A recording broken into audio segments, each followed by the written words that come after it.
Di tanah yang kaya akan sejarah,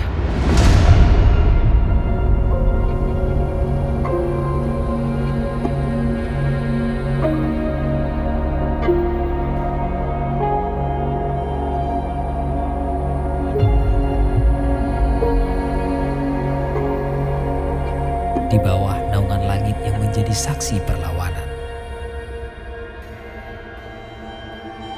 ada nama-nama yang waktu tak berani menghapusnya. Nama-nama yang tak pudar bersama angin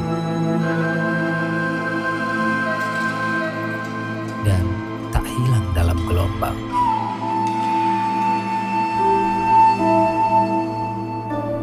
Nama-nama yang akan tetap hidup, terukir kuat di hati mereka yang menolak untuk tunduk.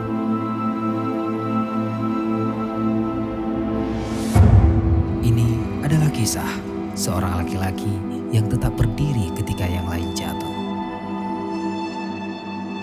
Seorang pejuang yang tidak bertempur hanya demi kejayaan semata,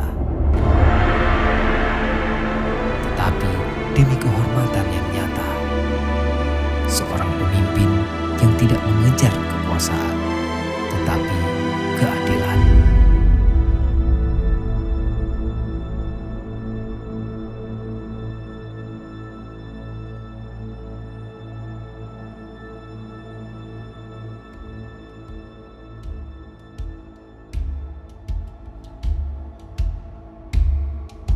Ia tidak berjuang untuk dirinya sendiri.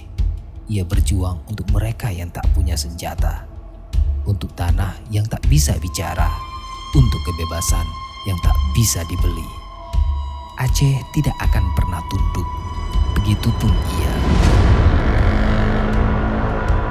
Beberapa orang akan dilupakan, beberapa nama akan hilang, tapi bukan namanya.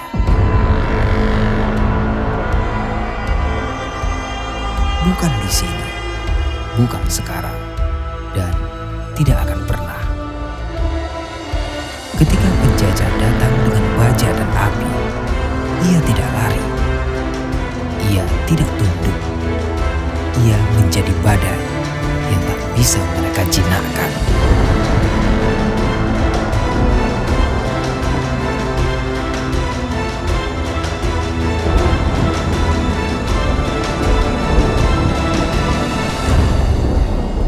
Teguh Bintara Blang Mahmud Setia Raja.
Melihat dari catatan kolonial Belanda tentang genealogi Tuku B. Mahmud, bisa kita pastikan bahwasanya Teguh bin Mahmud ini lahir dari keluarga yang cukup terkenal saat itu, yaitu mereka yang datang dari Pidi atau perantau-perantau Pidi yang datang dan membuat kenegrian baru di pantai barat Aceh.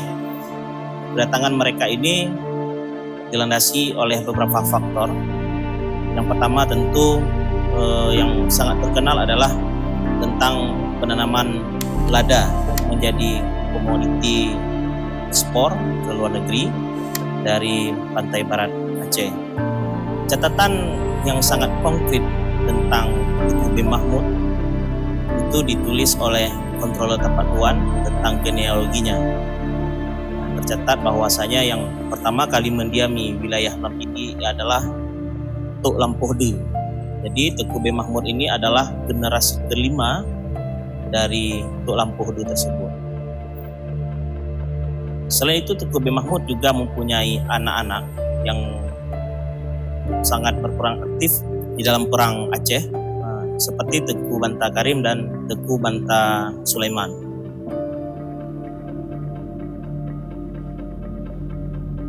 Teguh Bentara Blang Mahmud Setiaraja atau yang masyhur sebagai Teguh bin Mahmud lahir di Kampung Kuta Tuha, Pemukiman Kuta Bate, Kecamatan Blang Pidi pada tahun 1860 Masehi bertepatan dengan tahun 1276 Hijriah. Teguh bin Mahmud merupakan putra dari Teguh Bentaranya Abbas atau Teguh bin Abbas bin Teguh Bentara Nyak Sari Agam atau Teguh bin Agam, seorang ule balang keturunan bangsawan dari Mukim Langtiju, Pidi. Sebelum Teguh bin Mahmud memerintah kenegrian Blang Pidi, ayahnya Teguh bin Abbas memimpin Blang Pidi mendapat cap setengah dari Tuanku Pangeran Hussein, putra Sultan Aceh. Sementara Teguh bin Mahmud diangkat langsung oleh Sultan Aceh dan mendapat cap sekereng dan digelar Teguh Bentara Blang Mahmud Setiaraja.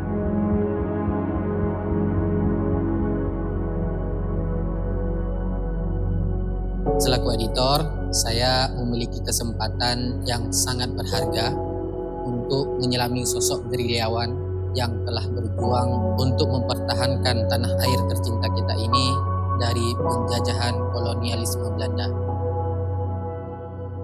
Sejauh ini, tim peneliti pengkaji gelar kabupaten sudah melakukan beberapa sosialisasi untuk memperkenalkan Teguh bin Mahmud kepada masyarakat.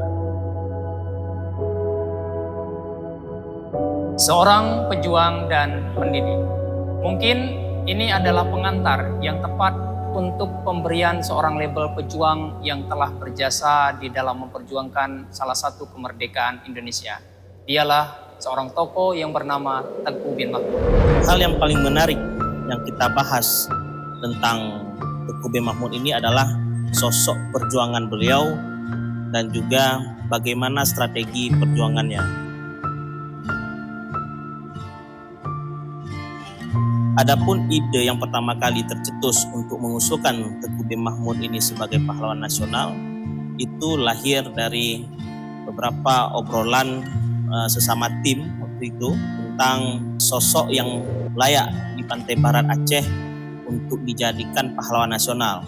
Nah, seperti yang kita ketahui bahwasanya pahlawan-pahlawan nasional yang dikukuhkan pada tahun 1965 itu semuanya adalah berdasarkan penetapan dari Kementerian Sejarah dan Kebudayaan saat itu. Nomenklaturnya sudah berbeda. Akan tetapi seiring dengan berubahnya regulasi, sosok pemimpin atau sosok pahlawan itu harus diusulkan melalui mekanisme yang telah ditentukan oleh undang-undang. Salah satunya adalah mereka itu harus lolos dari 10 syarat yang sudah ditentukan, yaitu ada 5 syarat umum dan 5 syarat khusus. Nah, inilah yang membuat banyak sosok-sosok di Aceh maupun di Nusantara hari ini di Indonesia yang gagal untuk dicalonkan sebagai pahlawan nasional. Jadi, setidaknya saya telah membaca dan sedikit memahami apa yang telah dituliskan oleh penulis dan juga tim TP2 GIKA dalam buku yang berjudul Teguh Bentara Mahmud Setiaraja, Pahlawan Besar Perang Aceh. Banyak hal yang dapat saya simpulkan bahwa Teuku bin Mahmud ini adalah sosok yang memiliki karismatik yang sangat kuat bagi masyarakatnya. Sosok pemberani dan memiliki banyak keistimewaan dari kepribadiannya ini. Salah satu keistimewaan yang dimilikinya itu dimulai sejak ia kecil, di mana Teuku bin Mahmud kecil ia sudah dianggap orang yang memiliki karakter sebagai seorang pemimpin. Sosialisasi ini dijelaskan dalam beberapa bentuk untuk memperkenalkan Teuku bin Mahmud, di antaranya yang pertama pembuatan buku,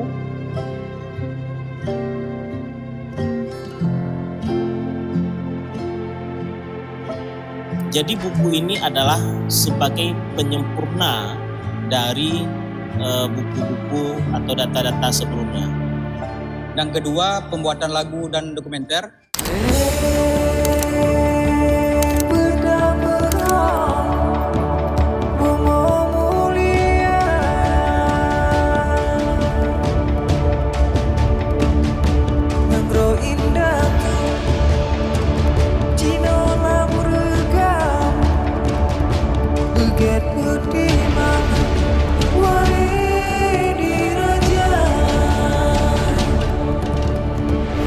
Yang ketiga, pembuatan seminar.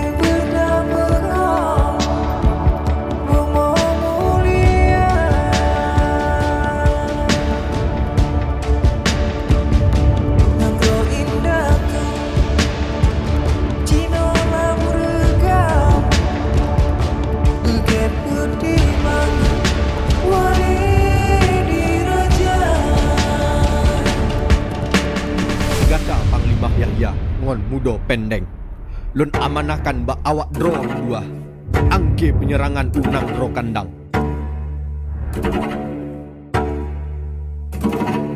Panglima Bugih ngon Panta Sulaiman serang nang dro tapak dua lagi awak Tengku Jambu geserang terkularan dan ba awak dro dua Panglima Pocut Hasan Lambuso ngon Teku Tengah serang nang gro tripa gelai tak penyata bak 15 bulan uku bak dah mandu sebai bekas yang berada bipak landanya langit lihat awan pedimang bumor renggang hujan berada salah narik bedeng berdepan salah senambat tak berodong.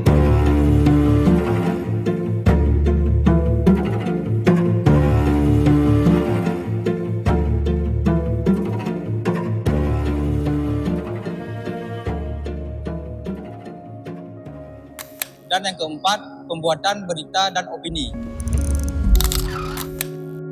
Dalam pembuatan buku ini, dimaksudkan selain masyarakat bisa mengenal Teuku bin Mahmud dari sejarahnya, buku ini juga kami jadikan sebagai data empiris untuk bahan pengusulan pahlawan nasional.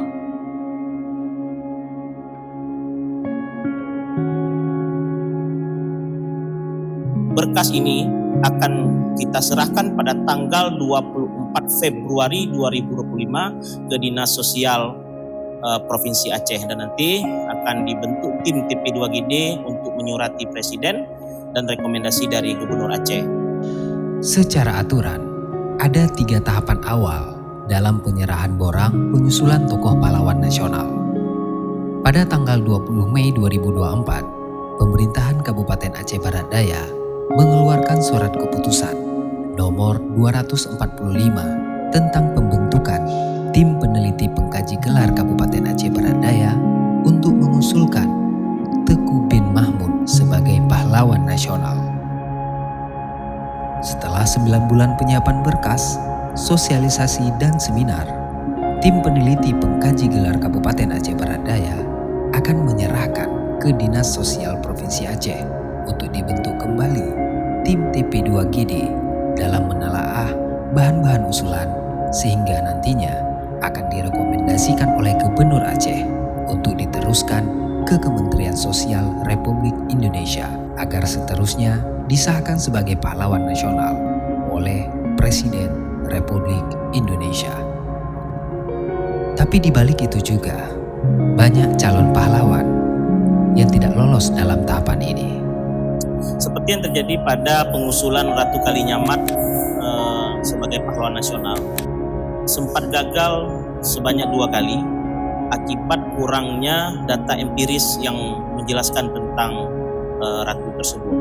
Akan tetapi dalam kurun waktu 5 tahun baru ditemukan data-data terbaru di Portugis sehingga Ratu Kalinyamat ini bisa dikukuhkan menjadi pahlawan nasional. Begitu juga dengan Teuku B. Mahmud yang sudah kita buat naskahnya secara akademik maupun empiris, sehingga Teuku B. Mahmud ini kita harapkan nanti akan menjadi pahlawan nasional berdasarkan data-data yang ada, sehingga masyarakat tidak hanya menilai pahlawan itu hanya dari sekedar berperang, tetapi jauh daripada itu, seorang sosok pahlawan nasional itu harus meninggalkan sebuah kemampuan, sebuah warisan yang patut dicontohi atau suri tauladan untuk masyarakat hari ini dan untuk masa depan.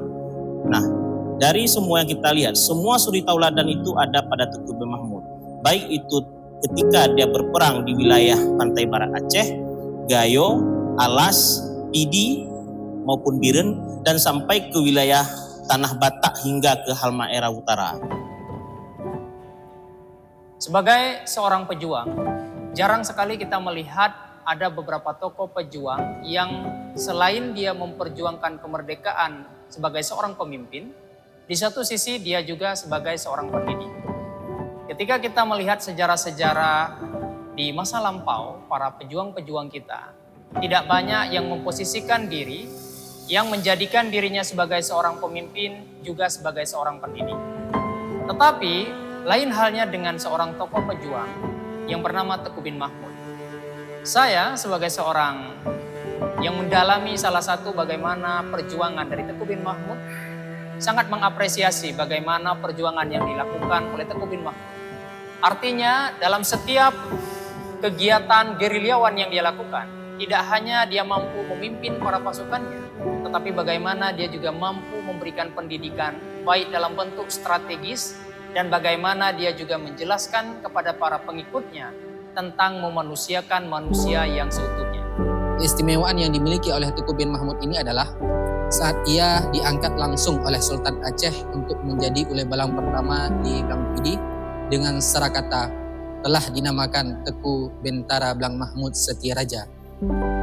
Saat pengangkatannya ini, Teuku bin Mahmud itu berusia 22 tahun.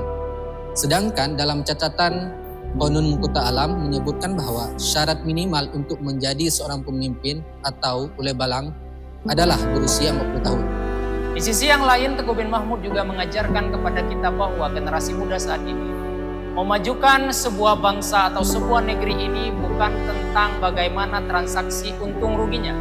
Karena kalau kita lihat akhir-akhir ini banyak kita terjebak kepada orang-orang yang kemudian menjual rasa nasionalismenya karena transaksi untung dan rugi.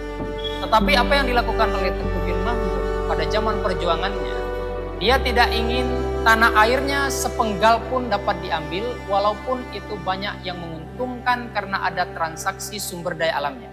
Oleh karena itu ini menjadi pembelajaran kepada kita generasi saat ini. Teuku bin Mahmud mengajarkan kepada kita bagaimana dalam perjuangan ini bukan kemudian tentang untung rugi, tapi bagaimana kita bisa berpijak di tanah kita sendiri tanpa ada bayang-bayang dari bangsa lain. Penelitian tentang Teuku bin Mahmud ini merupakan sebuah perjalanan spiritual yang saya rasakan bersama teman-teman lainnya, yaitu salah satunya adalah ketika kami mengambil salah satu bagian dari shoot film dokumenter Teuku bin Mahmud, kami awalnya tidak menduga bahwasanya tempat yang kami datangi tersebut merupakan kampung yang pernah ditinggali oleh Teuku bin Mahmud. ini terdapat di wilayah Kecamatan Samadua, yaitu di daerah Gampung Bate Tunggai. Setelah seluruh scan atau bagian dari film tersebut selesai, baru kami dapati bahwasanya daerah Bate Tunggai ini merupakan rumah dari istri Teuku bin Mahmud yang keempat, yaitu Nyak Fatimah, anak dari Tengku Cik Bate Tunggai atau yang lebih masyhur dengan nama Tengku Cik Birunding Melabuh. Yang kedua adalah ketika kami ingin menerbitkan buku tentang biografi Teuku bin Mahmud, yang mana keputusan saat itu buku harus diterbitkan secepatnya karena deadline sudah dekat. Jadi ada satu bab yang waktu itu tidak terpenuhi, yaitu tentang bagaimana proses perjuangan Teuku bin Mahmud di Halmahera Utara, termasuk tentang bagaimana beliau wafat dan di mana makam beliau. Jika kita lihat dari seluruh catatan sejarawan Aceh, mulai pasca kolonial sampai dengan sebelum buku ini diterbitkan, belum ada satu buku pun yang menjelaskan atau data yang menjelaskan tentang letak dan bagaimana kiprah Teuku bin Mahmud di Halmahera Utara. Nah, kami waktu itu sudah sepakat karena data itu belum ada untuk diterbitkan secepatnya. Akan tetapi H-1 kami baru menerima telepon dari keluarga Teuku bin Mahmud yang sudah 15 tahun lamanya itu hilang kontak dengan keluarga yang ada di Aceh, sehingga kami mendapatkan kabar bahwa Teuku bin Mahmud itu dimakamkan di desa Saramaake, Kecamatan Wasile, Halmahera Utara. Nah, beliau dimakamkan pada satu bukit yang diberi nama dengan Bukit Rahmat. Nah, inilah salah satu kenapa yang saya katakan bahwasanya pengusulan Teuku bin Mahmud itu merupakan perjalanan spiritual. Jadi yang awalnya kami tidak mendapatkan data, tetapi di detik-detik terakhir selalu dikejutkan dengan data-data baru yang kami dapatkan, sehingga semua penelitian ini menjadi kompleks dan terukur dengan diseminarkannya hasil penelitian yang berlangsung selama 1,5 tahun itu diseminarkan pada bulan Agustus 2024 yang lalu. Jadi seluruh data-data yang kami ajukan untuk mengusul Teuku bin Mahmud sebagai pahlawan nasional, insya Allah dengan izin Allah semuanya sudah lengkap dan sudah diuji secara akademik dengan adanya seminar yang dilakukan oleh tim peneliti pengkaji gelar Kabupaten Aceh Barat Daya. Di satu sisi kita juga belajar bagaimana perjuangan Teuku bin Mahmud dengan segala kesederhanaan dan keterbatasan yang dia miliki, baik dari bentuk amunisi dan lain sebagainya, tetapi ia mampu mencatatkan nama di beberapa literatur Belanda dan bahkan dia dijuluki sebagai salah satu tokoh gerilyawan yang bertaraf internasional. Dan pengakuan ini bukan justru datang dari para pengikutnya, melainkan datang dari pengakuan lawannya sendiri. Jarang sekali kita melihat seorang tokoh perjuangan yang mendapatkan pengakuan justru datang dari musuhnya. Andai pun kita memposisikan diri sebagai seorang musuh, tentu akan sulit sekali kita mengakui lawan kita. Tetapi lain halnya yang dilakukan Belanda, mereka menuliskan di dalam beberapa literatur yang hari ini juga bisa kita akses, yaitu salah satu tokoh gerilyawan yang bertaraf internasional itu adalah Teuku bin Mahmud. Oleh karena itu, ini menjadi pengalaman dan pembelajaran kepada kita saat ini. Artinya dengan segala kearifan lokal yang dimiliki oleh Teuku bin Mahmud, ia dapat menunjukkan kepada kita dengan kearifan lokal yang dimiliki memperpadukan strategi dan pendidikan yang mantap, sehingga menggambarkan kepada kita bahwa kearifan lokal yang kita padukan dengan pendidikan dan strategi yang tepat juga tidak selalu menunjukkan ketertinggalan, justru menjadi sebuah kekuatan besar, menjadi sebuah batu loncatan untuk terus memperjuangkan sehingga tercatat namanya di dalam literatur Belanda tentang perjuangan dalam pergerakan melawan kolonialisme. Saya di sini sebagai seorang juga pendidik melihat bagaimana perjuangan Teguh bin Mahmud ini menjadi sebuah pembelajaran kepada saya. Ketika kita berhadapan dengan orang-orang dari luar, sering sekali kita menunjukkan bahwa seolah-olah kita terkesan lebih rendah di mata mereka. Padahal nyatanya para pejuang-pejuang Aceh sebelumnya telah menunjukkan bahwa kita tidak lebih rendah dari para pendatang-pendatang, bahkan justru kita harus mampu berpijak dan menunjukkan bahwa kita merupakan bangsa yang berdaulat. Dengan perjuangan dan dedikasi yang dilakukan, serta tekad dalam menegakkan keadilan, memanusiakan manusia seperti yang telah ditunjukkan oleh Teguh bin Mahmud, saya sebagai seorang pendidik, kemudian yang juga tergabung di dalam tim pengkaji gelar Kabupaten Aceh Barat Daya, sangat-sangat tepat bagi dirinya Teguh bin Mahmud dilabeli sebagai seorang pahlawan nasional. Dalam upaya pengusulan Teguh bin Mahmud sebagai calon pahlawan nasional dari Aceh, tim TP2GK telah berhasil mengumpulkan 2 rekomendasi dari pemerintah Kabupaten Aceh Barat Daya dan pemerintah Kabupaten Aceh Selatan. Selain itu, Teguh bin Mahmud juga mendapat beberapa penghargaan dari pemerintah Kabupaten Aceh Barat Daya, 3 kepala kantor kemenang, yaitu Kemenak Kabupaten Aceh Barat Daya, Kemenak Aceh Selatan, dan Aceh Singkil, STIT Muhammadiyah, dan beberapa perguruan tinggi lainnya. Penghargaan yang diberikan kepada Teguh bin Mahmud karena beliau sebagai tokoh dan pemimpin perang gerilya di Aceh pada masa perang kolonial melawan Belanda. Tempat pengasingannya di Halmahera, Teguh bin Mahmud juga masih aktif dan terus melakukan gerilya yang dilakukan Teguh bin Mahmud di tempat pengasingannya terjadi dalam 3 masa: perang melawan Belanda, perang melawan Jepang, dan perang mempertahankan kemerdekaan Indonesia dari sekutu. Setelah Perang Panjang di Bate Ilik pada tanggal 3 Februari 1901, perlawanan antara penyerangan pasukan Belanda dengan Panglima Polim yang dibantu oleh Teguh bin Mahmud dari Blangpidi membuat Belanda kewalahan, sehingga pada hari Minggu tanggal 10 Februari 1901, Belanda melakukan serangan balasan yang membuat pasukan Panglima Polim dan Teguh bin Mahmud menyingkir ke Bedada dan selanjutnya bertahan di Gempang Payung, Biren.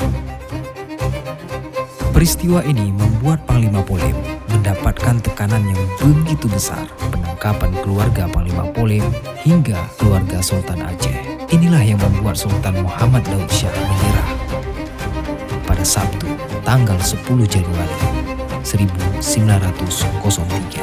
Mendengar kabar tersebut, akhirnya Panglima Polim Sri Muda Perkasa Muhammad Daud terpaksa berdamai dengan Belanda pada hari Senin 7 September 1903, tepatnya 8 bulan setelah Sultan Aceh menyerah kepada Belanda.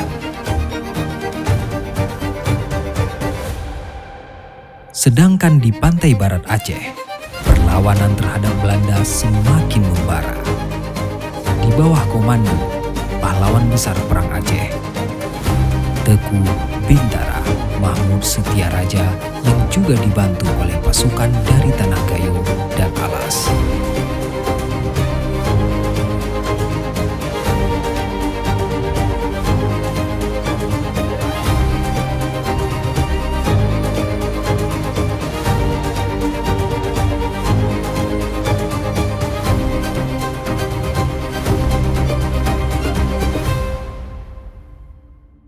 Pada tahun 1895, Teguh bin Mahmud memerintahkan Panglima Tengku Jambu Awe untuk menyerang Teku Larat yang berkoalisi dengan Belanda di Tapak Tuan. 4 tahun setelahnya, blade militer Belanda yang dipimpin oleh Letnan Louis Hendrikus Collin menduduki Tapak Tuan dengan 60 pasukan dan 75 bayonet. Operasi kontra gerilya yang Belanda lakukan untuk mengejar Teguh bin Mahmud membuat militer Belanda di Tapak Tuan harus ditingkatkan menjadi 100 bayonet. Sementara barisan pasukan bergerak, Batalion Infanteri 3 di bawah komando Kapten Glaser diangkat menjadi pejabat administrasi. Pada tahun 1899, Teuku bin Mahmud memulai gerilya dari hulu Sungai Semanyam sampai ujung Trumon. Teuku bin Mahmud seringkali merekrut pasukannya dari orang-orang Gayo, masyarakat yang mendiami dataran tinggi dan daerah pegunungan dan dikenal berani dan sedikit banyak selalu berada di bawah kendali penduduk pesisir Aceh. Seperti halnya di Aceh Besar dan Pantai Utara, pasukan Aceh di wilayah Ondra Fideling Tapak Tuan memulai perang pertamanya di benteng-benteng atau kuta-kuta yang seringkali berada di kaki gunung. Pasukan Belanda yang tidak tahu medan menderita cukup banyak kerugian pada awal perang ini. Pada fase perang berikutnya, perjuangan gerilya yang gigih berkembang. Pasukan perlawanan terpecah menjadi kelompok-kelompok yang bertahan di pegunungan, membangun parit-parit, bersembunyi di rawa-rawa sekitar Gampung, atau di banyak gua di kaki gunung. Ketika pasukan Belanda mendekat atau menyerbu posisi mereka, pasukan Aceh, pasukan Teuku bin Mahmud sering menggunakan batu-batu yang menggelinding. Pada malam hari, pasukan gerilya Aceh kerap melakukan penggerebekan, penjarahan, dan serangan kelewang ke markas Belanda dan rumah-rumah para pengkhianat atau mata-mata spionase Belanda yang banyak memberi laporan pada Komandan Patroli Belanda. Teuku bin Mahmud dengan pasukan 200 orang bersenjatakan senjata api menyerang markas Belanda di Tapak Tuan dengan gagah berani. Pasukan Teuku bin Mahmud banyak merepotkan dan membuat militer Belanda mengalami kerugian besar. Teuku bin Mahmud selalu berhasil bertahan dalam setiap pertempuran. Teuku bin Mahmud melakukan strategi menjaga jarak dengan hormat dari pertempuran yang sebenarnya, seperti pemimpin adat atau ule balang sejati. Teuku bin Mahmud berhasil meloloskan diri pada saat kritis, menghilang untuk sementara waktu di dataran tinggi Gayo, dan muncul secara tak terduga bersama sekelompok pasukan gerilya menyerang dan menghilang secara tiba-tiba. Patroli intensif dan tajam digalakkan Belanda untuk melacak, sabotase, dan menundukkan anggota keluarga dan pasukan Teuku bin Mahmud. Daulat ampun Tuan, Sipati dari Tanah Gayo, Sedir 2 Bedo akan terpudren Unangro Tapak Tuan dan Kandang. Wilayah kekuasaan Teuku bin Mahmud, yaitu Blang Pidi, diduduki militer Belanda pada Oktober 1900. Pada 7 April 1901, Teuku bin Mahmud dan pasukannya yang terdiri dari sekitar 500 sampai 600 orang, mungkin besar berasal dari suku Gayo, mengepung bivak Belanda di Blang Pidi. Komandan bivak Blang Pidi, Lenan Hayab, kewalahan mengantisipasi serangan ini. Wilayah gerilya yang dilakukan Teuku bin Mahmud berpindah-pindah, terkadang di daerah pesisir, di wilayah sekitar Tapak Tuan, dari Mekik sampai ke Tlut. Kemudian Teuku bin Mahmud tiba-tiba berada di Tripa. Dari Tripa di Gunung Kong, Teuku bin Mahmud pindah, bermigrasi ke dataran tinggi Gayo, menyerang Belanda dan bekerjasama dengan Tengku Mudo Pendeng. Ekspedisi brutal Belanda yang dilakukan oleh Van Dalen di dataran tinggi Gayo menyebabkan Teuku bin Mahmud harus menyingkir ke wilayah pesisir. Siang itu, Tanah Gayo dilamuri darah para pejuang yang syahid. 4.061 korban berjatuhan, dibantai secara membabi buta. Orang tua hingga anak-anak menjadi korban ambisi dari tangan Van Dalen beserta 1.000 pasukannya. Ini merupakan genosida terbesar sepanjang sejarah Perang Aceh. Awalnya, Belanda hanya mengejar laki-laki dewasa, para pejuang Aceh. Namun, Letnan Kolonel Van Dalen mengambil keputusan yang jauh lebih mengerikan. Ia ingin membasmi sampai ke akar-akarnya, hingga anak-anak, perempuan, bahkan orang tua juga menjadi target mereka. Menganggap hal ini bisa mengakhiri Perang Aceh.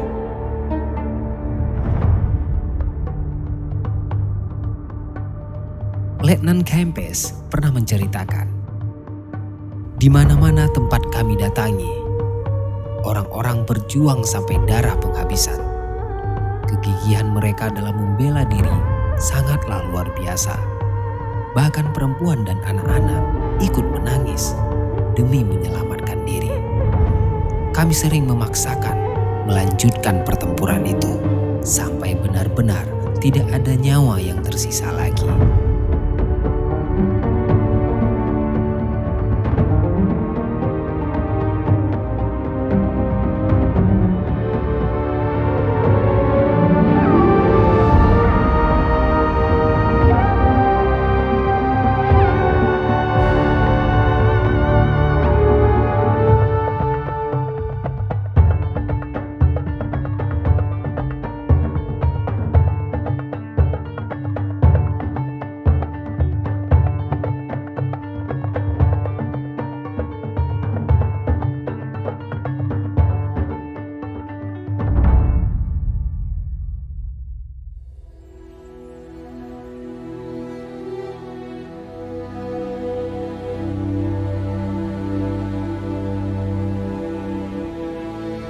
Di wilayah pesisir, Belanda juga mencatat Teku bin Mahmud melakukan kerjasama dengan Sisingamangaraja di tepi Gung Cenendang di Singkil.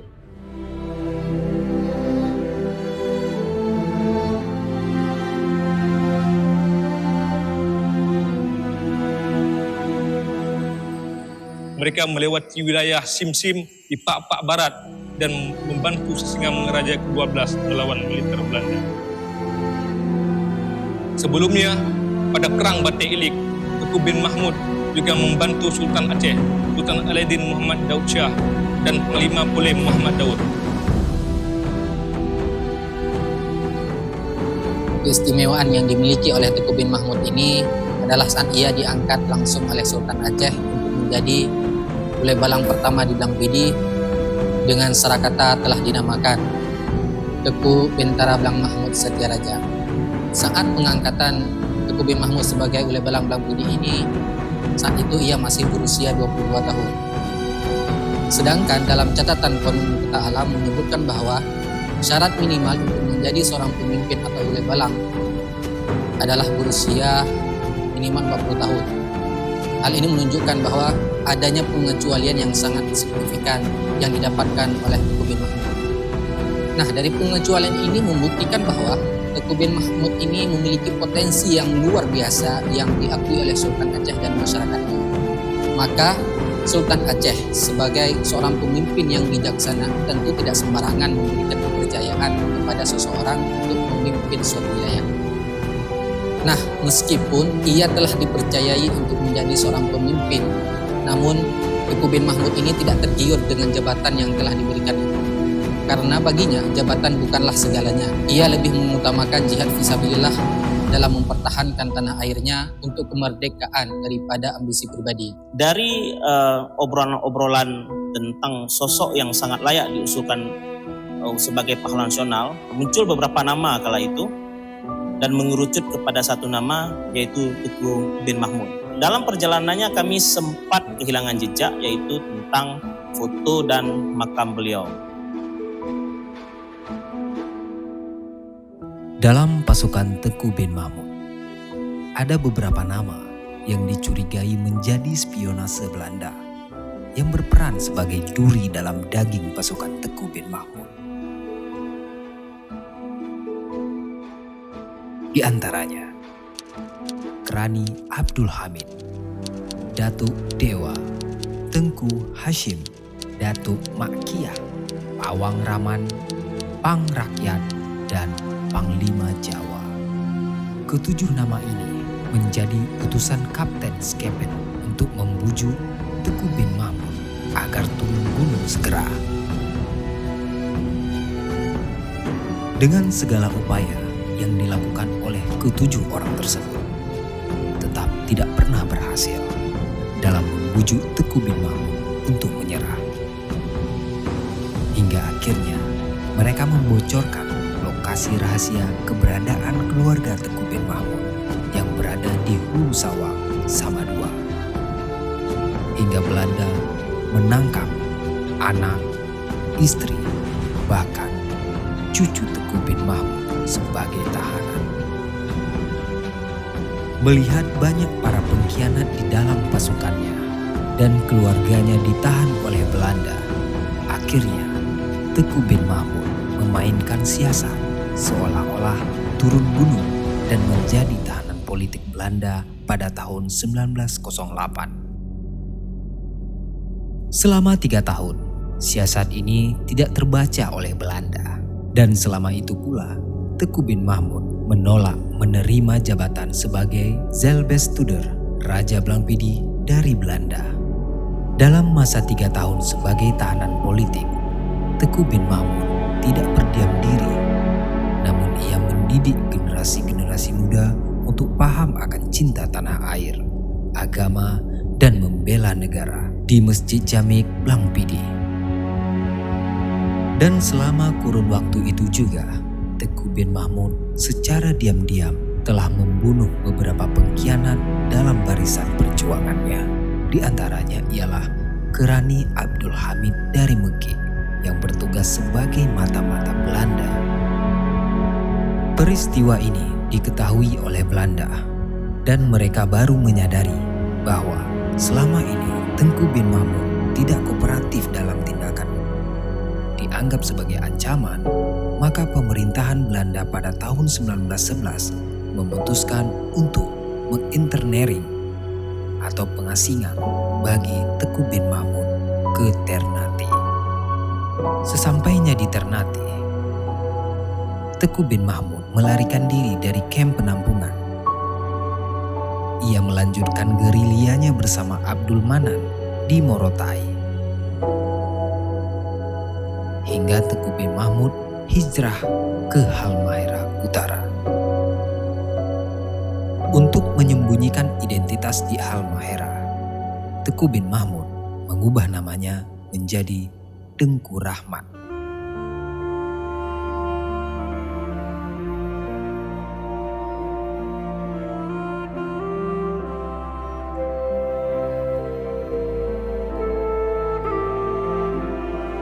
Selain gerilyawan ulung, Teku bin Mahmud di sana juga dikenal sebagai ulama dan tokoh masyarakat yang dimuliakan oleh penduduk setempat. Dan ia dipanggil dengan sebutan Titi Aceh atau Kakek Aceh.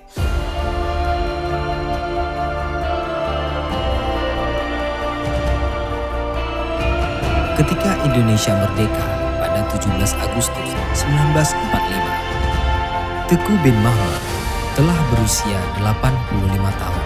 Ia sudah menuntaskan perjuangannya sejak Perang Aceh, Perang melawan Belanda, dan Perang melawan penjajahan Jepang di Halmahera Utara.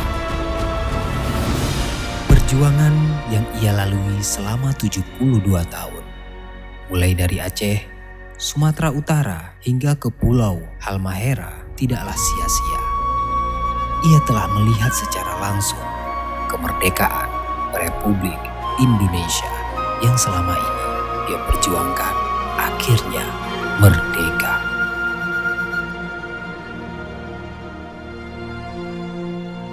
Proklamasi.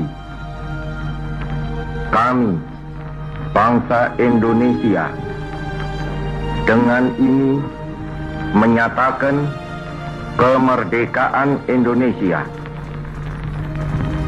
Hal-hal yang mengenai pemindahan kekuasaan dan lain-lain diselenggarakan dengan cara saksama dan dalam tempo yang sesingkat-singkatnya. Perjuangan Teku bin Mahmud itu terus berkobar sampai dengan awal kemerdekaan Indonesia, sehingga tim TP2GK Aceh Beradaya menjulukinya sebagai pahlawan 3 masa, Perang Aceh, Belanda, dan Jepang di Halmahera. Nah, pasca kemerdekaan 1945, sikap nasionalisme Teku bin Mahmud ini terus ia tunjukkan dalam kesehariannya selama di Halmahera dengan menempelkan bendera merah putih di kemeja yang selalu ia gunakan. Teku bin Mahmud juga tidak suka melihat orang-orang yang memakai topi karena dianggap sebagai budaya dari orang Eropa. Ia lebih menganjurkan untuk memakai songkok sebagai lambang nasionalisme dan agamis. Dia tidak hanya sebagai seorang figur tokoh pemimpin, tetapi juga sebagai seorang figur tokoh masyarakat, kemudian sebagai seorang pendidik di tengah masyarakat. Ketika dia diasingkan ke Halmahera, bahkan Teguh bin Mahmud sempat menjadi seorang tokoh yang mengajarkan atau menjadi seorang guru mengaji. Kalau kita bayangkan sebagai seorang pejuang kemerdekaan yang memimpin ratusan pasukan, tetapi masih mau mendidik selevel paling dasar, yaitu mengajarkan anak-anak bagaimana membaca Al-Quran.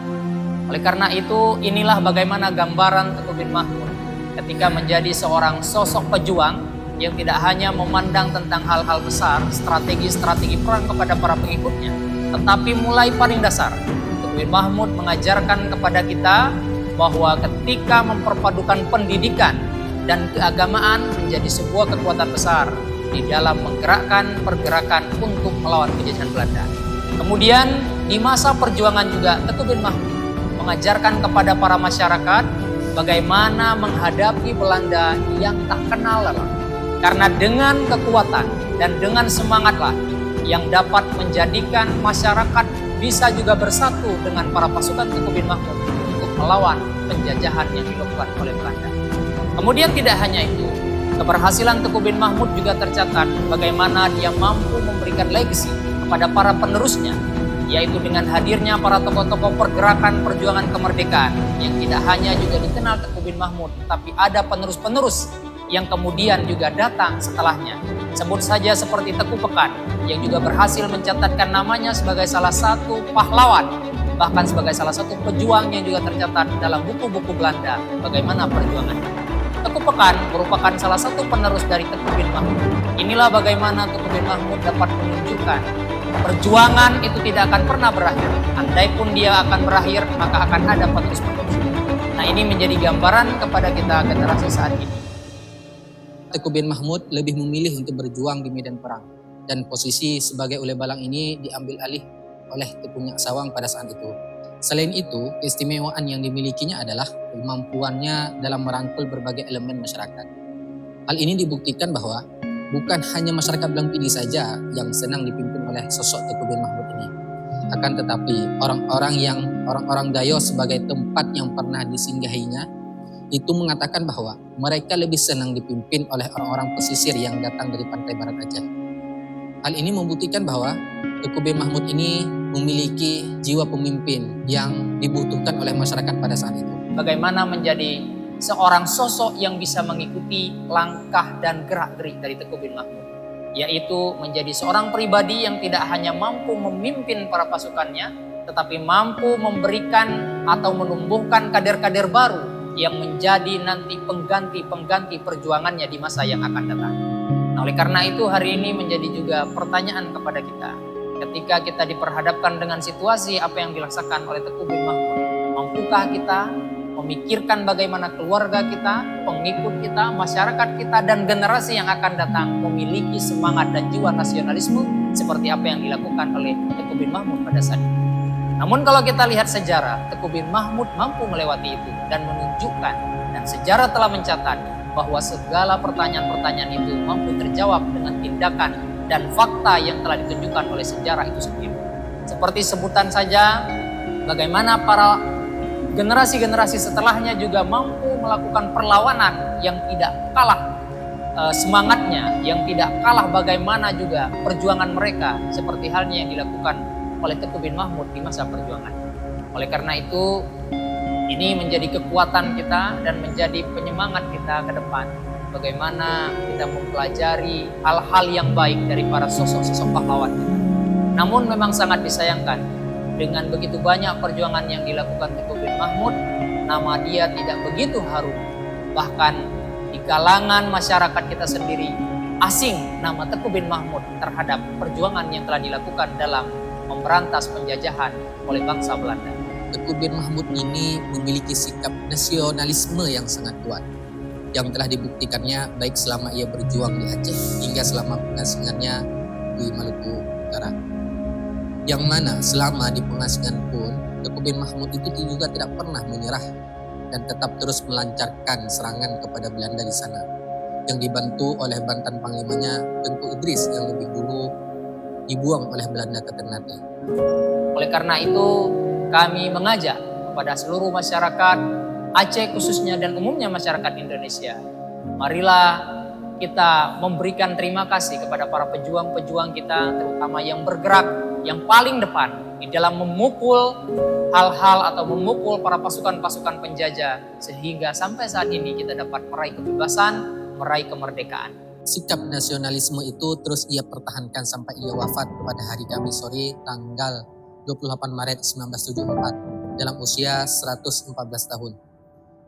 Dari hasil penelitian kami dan juga tim TP2GK, dari hasil korespondensi dengan keluarga Tuku bin Mahmud yang ada di Halmahera, mengatakan bahwa pemakaman Tuku bin Mahmud ini dilakukan secara militer. Sebagaimana yang kita ketahui bahwa pemakaman secara militer ini sebagai penghormatan terakhir yang diperuntukkan bagi setiap prajurit TNI atau pahlawan saat ia meninggal dunia, dan juga sebagai bentuk penghargaan dari negara atas jasa-jasa serta dharma bakti kepada negara Kesatuan Republik Indonesia. Oleh karena itu, sebagai seorang generasi penerus yang saat ini berprofesi menjadi seorang pendidik, tentu banyak sekali pengalaman dan banyak sekali pembelajaran yang bisa saya ambil dan saya terapkan di dalam ruang lingkup pendidikan. Bagaimana pembelajaran tentang pengabdian kepada masyarakat yang dilakukan oleh Tuku bin Mahmud, bagaimana perjuangan yang dilakukan di dalam melawan penjajah, keberanian tidak hanya menjadi seorang pemimpin yang berada di garis depan perjuangan, tetapi mampu juga menjadi seorang pendidik untuk mendidik masyarakat, bagaimana memiliki taraf pendidikan, taraf pemikiran yang tinggi sehingga tidak selalu dipandang rendah oleh bangsa-bangsa yang lain. Selaku tim TP2GK yang di-SK-kan oleh Bupati Aceh Barat Daya, saya menilai Tuku bin Mahmud ini sangat layak dijadikan pahlawan nasional dikarenakan beliau sudah memenuhi semua unsur yang dipersyaratkan. Kesuma bangsa tersebut telah meninggalkan kita selama 51 tahun yang lalu. Kita sebagai anak bangsa yang menikmati kehidupan setelah perjuangan mereka sudah sepantasnya memberikan penghargaan yang tinggi atas jasa dan dedikasinya untuk bangsa dan negara, yaitu menjadikan Tuku bin Mahmud ini sebagai pahlawan nasional Republik Indonesia. Kamis sore 28 Maret 1974.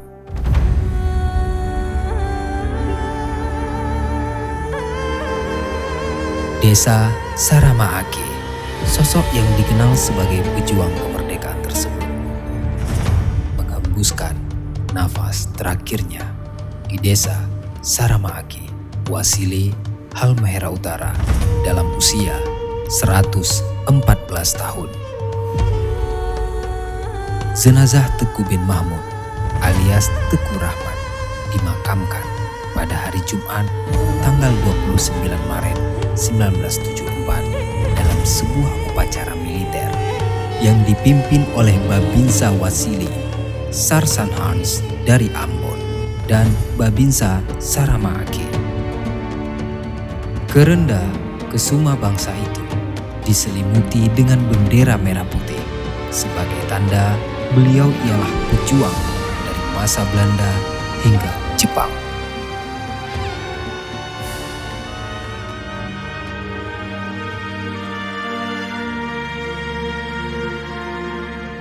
Al-Maghfurullah Teku Bintara Blang Mahmud Setiaraja, Syuhada Aceh di Pulau Halmahera.